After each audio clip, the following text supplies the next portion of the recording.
Hi, everyone. Congratulations on being on the first ever LinkedIn Live event. My name is Dawn Baxter, and I'm the Membership Manager at the Chartered Institute of Payroll Professionals. We are also known as the CIPP. It's really great to have you here today. For those that you don't know us and the Institute, we are the UK's leading professional body for payroll professionals. We support our members and the wider payroll community by providing industry-leading education, professional development and policy guidance to ensure payroll professionals stay ahead in an ever-changing industry. Today, we're going to look at a couple of the key benefits of CIPP membership, and this is based on what our members tell us, not us just telling you what we think they are. We're talking about our policy and research team and our advisory service and what they mean for you if you are a CIPP member or if you become a CIPP member. Please, during this session, use the Q&A section and we'll respond to any that are submitted at the end of the section. But before we get into all of that, I am delighted to be joined by my friend and colleague, Samantha O'Sullivan, Policy and Advisory Lead at the CIPP. Welcome, Sam. Thanks, Dawn. Start off, would you mind telling me a bit about yourself and your career journey and your role at the CIPP? Yeah, of course. And thank you for calling me your friend. That's what's so lovely about working here. We do have such a lovely family, close-knit network. So that's really, really lovely. So hello, everybody. As Dawn said, I'm Sam O'Sullivan, and I'm the Policy and Advisory Lead here at the CIPP. So a little bit about my history then and my career journey. So I have always worked in payroll. Since I left school, I have worked in payroll. And I'm going to say the cliche thing of, yes, I did fall into payroll, but I have loved it and I've stayed. And that is the most important thing. So I started off in a really traditional route. So I took a role of a trainee payroll specialist to start. Then I moved into a couple of payroll specialist roles. So whether that's payroll specialist, payroll officer, all the same job title and the responsibilities, really. All of my trainee officer roles were in an in-house payroll environment. And then I moved into management at a large payroll bureau. And there I supported their offshore payroll team. So that was a real transition for me, going from in-house to outsourced, but also working with an offshore team. Now, after my first maternity leave with my first son, I was offered a payroll and employment taxes advisory role. And that, for me, really was my first step out of operational payroll. I wasn't processing a payroll anymore, but I absolutely loved being able to support other payroll professionals with running their payrolls compliantly. Now, I spent about 3 years in that role. And after my second period of maternity leave with my second son, I was given the vacancy of policy lead. Someone gave it to me and said, I reckon you should go for this. What do you think? And I thought, oh, do you know what? They're never going to employ me. I'd never be able to work at the CIPP. But I went for the interview. And here I am. So 3 years later, I'm still here. And it is the best career move I've ever made. I absolutely love my job. Now, last year, I was asked to take responsibility of the advisory service as well. So that aligned with my previous experience of working in that advisory capacity. So now I look after both the policy and research team and our #1 rated membership benefit, which is the amazing advisory service. Wow, what a career. Amazing. And yes, we're really glad to have you here. So we're here today to talk about membership of the CIPP. So before you started working for us, had you heard of the CIPP and the benefits that membership brings? Yes, I had, and I'm very proud to say I was a CIPP member before I was a CIPP staff member. So the way I was made aware of the CIPP was in one of my roles. I was really keen to progress, but there wasn't any kind of progression opportunities in my team. So that employer at the time supported me through the foundation degree in payroll management. So I held membership whilst I was studying for the FD, and I've kept my membership ever since. A couple of reasons for doing that, but the main one I have to say was because I had access to the advisory service, and they're such a key support for anyone working in operational payroll. So, could you tell us why it was so important for you? Yeah, of course I can. So, wearing my CIPP member hat rather than my staff member hat, the advisory service, when I was in practice, they're really seen as a well-respected source of truth. So, for example, in practice, if me and my colleagues couldn't agree on the meaning of a specific piece of legislation, for example, because legislation's really hard to understand and interpret, or maybe we had both processed something differently in the past, you can rely on reaching out to the advisory team, who will then provide you with a clear answer of what the processes are that you need to follow. They'll signpost you to the correct legislation, and they'll also help you understand what that legislation means in practice. So in payroll, people are often taught, and that knowledge is handed down through new team members, so on and so forth. So if you've been taught what happens for one payroll, you'll understand it solely, bless you, you'll understand it solely for that one payroll. But when you move jobs, you'll take that knowledge with you. Might not necessarily be the knowledge you need in your current role. So the advisory service are there to help keep you compliant and help to bring you up to speed with what you need to know. Yeah, those are really good examples, and it's come full circle now, hasn't it? Because you now manage the team. So, do you see it as through a different angle now that you are responsible for the team advising our members? Yeah, absolutely. Like, talk about a little bit of pressure, right? So we need to know everything, but in payroll you can't know everything, and I will always tell the team that. And I really think it's important that if a member reaches out, and they'll often say to us, I've got a really silly question. Sometimes we won't know the answer off the top of our heads, because yes, we're experts, but payroll is constantly changing. But there is a bit of pressure that we should know everything. But the key thing is we know where to go to find the information, right? So, like I said before, they need to not just know what happens for one payroll. So in an in-house environment, you'll know what that one employer pays. If you're working in a bureau environment, you need to know what your whole portfolio of clients pay. And in advisory, we need to know everything, all the nooks and crannies and everything in between. So we need to know how to process every single type of pension deduction. We need to be able to understand what type of worker gets what holiday entitlement and how to process that compliantly. We don't only need to know how to do it, we need to know how to explain it clearly and concisely to our members. The team are really, really lucky that they have got a great network of payroll professionals at the CIPP, all the people that work here. So policy and advisory, we work really, really closely together. We've got our product development teams, we've got our trainers. So the team can access all of the training material and all of the qualification material that we have, so we can answer our members to the best of our knowledge to keep them compliant. That's amazing. And as a non-payroller, but somebody who's been at the Institute for a very long time, the passion and knowledge within the organisation is standout, in my opinion. So explain to me why your advisory team are so unique and so well qualified to help our members.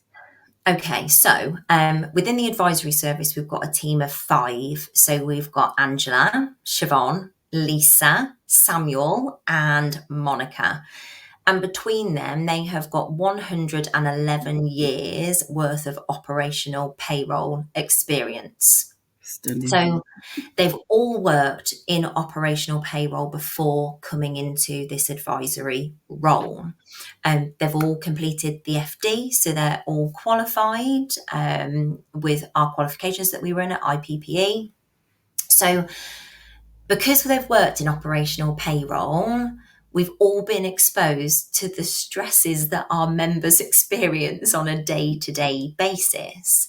And that enables us to act with a level of empathy almost to our members, because mainly, Dawn, they come to us as a bit of a last resort. They will go off and they'll try and find the guidance that they need.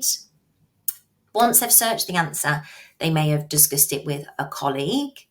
They may have a different interpretation. Like I said earlier, they may have challenged their understanding, and they can come to us knowing that we can put it into layman's terms. We can put it into plain English. Let's cut the jargon, because there's a lot of that happens in payroll. And we can ensure they understand how a piece of legislation is going to impact their processes. And it ensures their processes are compliant, meaning they can pay their employees accurately and on time every time, which is our mantra at the CIPP. It definitely is. Yeah. So on a day-to-day basis, you've covered some of the things that the team discuss and talk about, but how does it sort of work for the team, operationally? Is it just they sit around and wait for the phone to ring, or what sort of happens? Yeah, so I guess to expose the volume of queries and the volume of offer that we support to our members, in the month of March alone, the team resolved 1,300 queries for our members, which is a massive amount for the team to pick up. They're a team of 5, you've got to remember, and you'll have annual leave, you'll have training days, for example. So that's not a consistent team of 5 for the whole month of March. But the team can either answer queries via the telephone or from emails. I'm sure the team would love to think they could just sit around and wait for the queries to come in, but we've always got a constant bank, right? So it's not just, as I said, we don't get questions in that we know off the top of our head all day long. So the team will receive a query, and they may have to go off and research it for half an hour. They'll dig into some of our training materials. They'll go off and read the legislation. So it's part of a research role as well. And it's not just digesting it and understanding it yourself. As I said, it's being able to provide that to members in a way that they can easily understand it. So we've done some process improvements within the team recently, and we're constantly trying to upskill. One of the things that we've implemented in the last year is we have created some FAQs. So we've got, for our members, we've got an online FAQ area in the membership section of the website. So where there is more of a black and white yes or no answer, we can now allow our members to go and self-serve. So you can go and have a look at those questions. So the team are constantly reviewing those, updating them, refreshing them, and creating new FAQs. So it's not simply just answering our members. We write articles for our professional magazine as well. We'll always put FAQs in each issue of the mag, and that gives our members a bit of exposure as to what the team are picking up on a daily basis. So that's an operational from the advisory team's point of view. But if I can give you an example of what it means to our members as well. So I was talking to one of our members at our recent Payroll Live event in London the other month.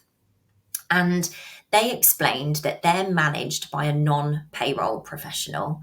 Now, as you know, Dawn, that's not unusual for the payroll function to report in either into HR or finance, and sometimes even IT.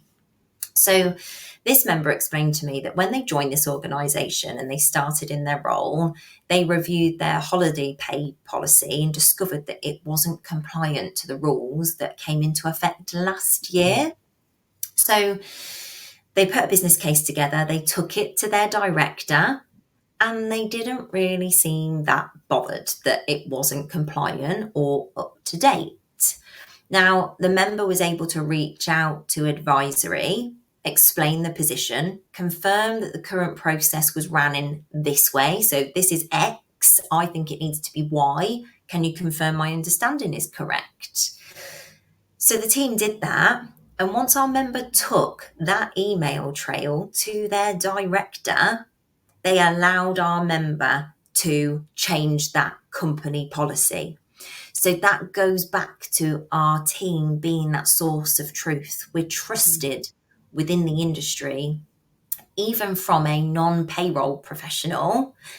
They see that the CIPP advisory team have given support and advice, and they know that it's a source of truth. So I think from a member's point of view, we can be a bit of support in the background.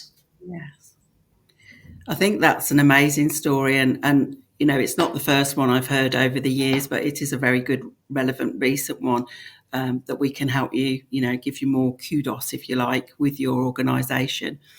Yeah, So definitely. that's really, really informative about the advisory service. But you are also you are also responsible for the policy and research team. And a lot of people don't really know, aren't aware of what you and your team do. So you could tell us a bit more and the work they do. Yeah, of course. So policy and research, we are often referred to the policy team, but we do have a research hat as well. And I'm going to talk about lots of different hats because we seem to wear a lot. So we act as a bit of a news desk. So we're responsible for the news pages of the website. So we'll keep an eye out for anything that's coming out from HMRC or the Department for Business and Trade, any court cases that have come out that may change practice, and we'll report on those. We do a lot of presenting, so we'll be at lots of events, whether they're our own CIPP events, but also lots of external events for other professional bodies and software providers, for example. And we also do a lot in regards to advocacy. So that's where we're really pushing for positive change when it comes to new government policies and new legislation that's coming into play. Right. So you talked about the news desk and being responsible for the news. So how does that happen, and what does it look like, and what benefit does it bring to our members? Okay, so the news pages of the website are open to the public. So everyone, member or non-member, can see the news pages. And we have to do that because we are the Chartered Institute. As part of the Royal Charter, we have to upskill the whole industry. However, our members get a weekly roundup email. So you don't have to keep an eye on the news pages, but every Wednesday at noon, so our members will hopefully be reading that news online email now as we speak, you will get a weekly roundup of all the news articles that the policy team have published, and they're emailed into your inbox. Essentially, it allows the team to summarise everything that our members need to know on your behalf. So another example to bring it to life is if we've got new legislation, let's talk about holiday pay because we spoke about that previously. When the new holiday pay rules came out, it was 180 pages of new legislation. Well, you know, just as well as I do, payroll professionals don't have time to sit and read 180 pages of legislation. So the policy team will sit and we will read it and we will tear it apart, quite literally sometimes, but we will sit and digest that information and we will relay it back to our members in a way that is easy to understand. We always go for clear, concise. What is it absolutely that you need to know? We can also give you the background as to why you need to know it and the legislative process. But our news online, we like to make it really short and sharp, exactly what you need to know so you can read it, upskill, and move on with the rest of your busy day. So it also provides that's why policy and advisory work so well together. If we've got new guidance that's published, we're guaranteed to have a phone call within 5 minutes of it coming out. Well, our advisory team haven't had the chance to read it yet, but policy are busy in the background beavering away trying to understand that. So we upskill our advisory team as well as soon as we've got our heads wrapped around something. That's amazing. And I remember like the budget, the spring statement, was it as well? You always listen to that on behalf of the members and the wider profession to disseminate the stuff that is relevant to our members in particular. Yes. So that's really good. So you talked about events. We like our events. We love going out and meeting the public. Yes. So what do policy do specifically? And again, what benefits does that bring? Okay, so we'll be at lots of events, like I said, and that's part of the Royal Charter. We have to go and serve non-members and be here, there, and everywhere. But specifically for our members, let's talk about the member benefits that they get. So we hold Be Connected events, and essentially the Be Connecteds are a tax year update.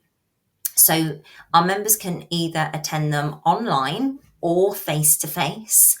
And they are held at the start of every tax year. They're held normally in February. So you can come along, listen to the policy team. The last few years, we've also had an employment law update thrown in there as well. There's lots of changes going on with employment law. And we know that employment law has a massive knock-on effect to payroll as well.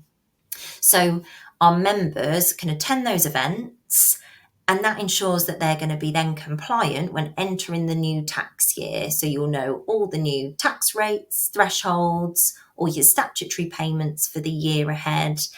And again, we've broken it all down. We've gone and found all of that information and we put it into one easily digestible presentation for our members. So there are Be Connected events. So they happen every February. And then throughout the year, we run a series of Be Knowledgeable events. And there's 6 of those that run throughout the year. Typically, they run in May, June, July. And then we know everyone's busy on the summer holidays. And then we run them again from October, November, and December. So they're held throughout the year. And either policy or a specially selected guest speaker will deliver those webinars. And they're specifically there to upskill you on a hot topic in the industry to remain and to ensure that everyone remains compliant and they know what they're doing. So our first Be Knowledgeable of this year is taking place on the 8th of May, and it's around expenses and benefits. So there's changes going on to expenses and benefits with mandating of payrolling coming into play from April 2026. And it's one of the most frequently asked questions to advisory, just expenses and benefits as a whole. And I know in the industry, quite a lot of people don't like expenses and benefits. They're almost scared of them. Well, Dawn, it's my favourite topic. I absolutely love them. So I'm delivering that Be Knowledgeable and I'm really excited about it. Not showing your payroll geekiness at all. Yeah, not at all. So it's their hot topic upskilling sessions, so our members feel supported throughout the whole of the calendar year. That's amazing. And just as an aside, some of these membership benefits are vary slightly depending on what level you are or what you come in at. So we are going to send something out afterwards to you all just to confirm what's included, but just to let you know that every member gets access just in different ways. Yeah. So, Sam, you talked about advocacy and also some people might not know what that actually means, that word. So if you could give us a very quick overview what that means and how it benefits our members and the wider profession, because it Yeah. definitely does. Okay, so advocacy, yeah, I said that we use lots of jargon in Mm-hmm. payroll, and that's one of them we use in policy. Essentially, that's us pushing for positive change. So this is where the policy team will act on behalf of our members to speak up for them. So we run think tanks with our members. Essentially, it's a Teams call, but we will have a representative from a government department with us. And what we'll do is we will respond to consultations and calls for evidence on our members' behalf. So one that I can talk about, for example, are the changes to statutory sick pay. So if we use an example, we'll bring it to life. The team responded to a consultation in regards to the changes for statutory sick pay. What should they look like? What should a percentage be for those who earn under the lower earnings limit? And those government departments reached out to us and they said, we want to hear from your members. So we arrange a think tank. Our members join the call. So they're not just telling us for us to relay the message. They're speaking to the government department themselves who are actually going to implement that change. So that ensures that our members have a voice to share their views directly to the people that matter. Okay. It also helps shape the future of the industry. So it's not just for our members. If legislation changes, it's for the whole industry. So it really helps to shape that. In regards to wider government work, the policy teams sit on a number of forums and working groups. So a couple of those are the Employment and Payroll group with HMRC. We sit on the Collection for Student Loans group. We sit on the Statutory Payments group. There's lots and lots of different groups that we sit on, and that keeps our members at the heart of government policy decision making. So we speak up for our members and the rest of the profession. So our members can come to policy and say, this isn't working in practice, or this is a gripe that I keep coming up against. I'm letting you know so you can try and do something positive about it. So that's where we will air our views. And over the last 2 years, the team have been really privileged to have the opportunity to go and represent members in the House of Lords and the House of Commons. And one of those changes was SSP, where Matt went and represented members in the House of Commons. And the other one was around RTI and hours worked data. So I was invited to go and give evidence in the House of Lords around essentially whether it's a good idea or not. We represented our members' views and said, no, it's a bad idea. And along with our evidence and others, that policy change now isn't going ahead because we've been able to really represent our members' views, and we have steered the future of where government wanted to go. We've steered them away from it and told them it's a bad idea in practice. Now, that was a really scary experience going and doing that, but I was so proud to be able to go and do that on behalf of the industry. And that's what the policy team are trying to do in a nutshell when we speak about advocacy. It's being your seat at the table. Yeah. So you mentioned Matt. Do you want to just mention the other person on your team? Because we talked about your advisory team. So I think we Yeah. should recognise your policy team as well. Absolutely. So we've got Matt, who's been here for 3 years, and we have got the lovely Sarah Smith, who has done about 1.5 years now with us. So again, Matt and Sarah are both FD qualified. So they've done the foundation degree with us. They've both worked in practice for years and years. And now they are kind of the face of the CIPP. So often when we're out and about, it is the policy team that are representing the CIPP at events. So I am sure you will have seen our faces scattered over LinkedIn. Yeah, very active and very informative. I keep using that word, don't I? Informative, but Yeah. it is. So looking ahead then, so you've talked about some of the things that you are involved in as, both your teams. Is there anything upcoming in legislation or trends that members should already be preparing for? So there's loads going on with the Employment Rights Bill, as I said. So we're working really closely with government departments around the changes to statutory sick pay. So I've mentioned how we're doing that and how members are having a steer there. So it's the Department for Work and Pensions and the Department for Health and Social Care Joint Work and Health Directorate, which is such a mouthful. So they're the teams that we ran our think tanks with last year. They have responded now and they've told us what the changes are that are coming in for statutory sick pay. But before they are implemented, they want to hold further think tanks with our members. They want to talk to us about how that can be implemented in the industry. And they also want our steer on how the guidance should be written for both employees and employers. Because we know that something changes, payroll professionals are the ones that get the questions. So if we can have a steer on how the guidance is written, we can signpost employees to those pieces of guidance. So SSP is one where we're really representing members and we're doing lots of work close with government departments.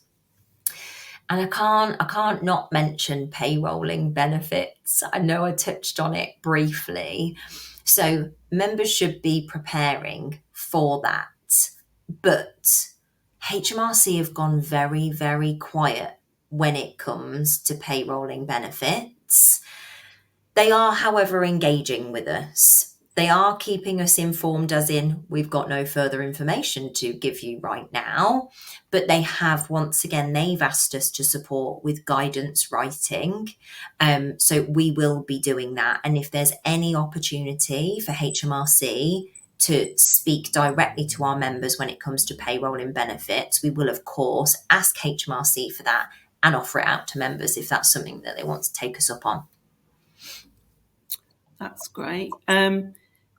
So, the big question, if you could give one piece of advice, big piece of advice to a payroll professional about staying up to date with all the changes that are happening, what would it be?